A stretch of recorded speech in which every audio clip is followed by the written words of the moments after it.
Benny అంటే plain saris అనుకునే వాళ్ళకి ఇది ఇలా అసలు గ్యాప్ ఒక బోర్డర్ అద్భుతం. వచ్చేటప్పటికి మొత్తం ఇది కూడా పెట్టెడ్ పాయింట్ వర్కేనండి. బెన్నీలో ఇప్పుడు బ్రొకేడ్ ఫ్యాషన్ నడుస్తుంది. అది కూడా ఉందండి, ఇస్తారు బెన్నీలో ఇలా బ్రొకేట్ స్టైల్. ఇప్పుడు ఈ శారీస్ లో కూడా మనం వెయిట్ ని బట్టి ప్యూరిటీని గ్రామ్స్ బట్టే వస్తుందండి, అంత వెయిట్ గ్రామ్స్ బట్టి రేంజ్ కూడా మారుతూ ఉంటుంది. అసలు ఒక పట్టు చీరకి ఇట్లాగా ఫ్లోయిగా ఉంటే ఎలా ఉంటుందో అలా ఉంది. ఇలా ఉండడం వల్ల పట్టు చీర అంటే యూజువల్ గా మనం ఏ ఫంక్షన్స్ కో పెళ్లిళ్ళకో అప్పుడే వాడతాం. కానీ ఇది పట్టు చీరకి ఏ మాత్రం తీసిపోకుండా సేమ్ పట్టు చీర లానే ఉంది, కానీ చక్కగా లైట్ వెయిట్ లో ఫ్లోయి మెటీరియల్ లో ఉందన్నమాట. బిన్ని సిల్క్ లో బ్రొకేడు తెగ అసలు ఏ ఫిల్మ్ స్టార్ చూసినా వాళ్ళు ఇదే కడుతున్నారు. టూ గుడ్ ఉందండి, చాలా చాలా చాలా బాగుంది.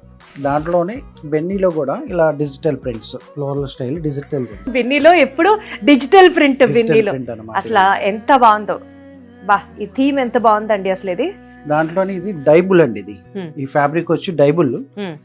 ఇదేంటంటే మనం నచ్చిన కలర్ చేయించుకోవచ్చు అనమాట. ఈ కోరా కలర్. ఇది ఏంటండి మెటీరియల్? టస్సర్ జార్జెట్ అండి, ప్యూర్ టస్సర్ జార్జెట్. ఓకే, అంటే చాలా ఎక్స్పెన్సివ్ ఉంటుంది కదా. ఇవన్నీ 30+. మనకి ఏంటంటే నెక్స్ట్ ఇలా కట్టేసుకున్న తర్వాత వేరే కలర్ డై చేయించుకోవచ్చు. ఒక 2-3 టైమ్స్ ఇలా వాడేసి తర్వాత వేరే కలర్ డై చేయించుకుంటే ఆ కలర్ మళ్ళీ కొత్తగా ఉంటుంది.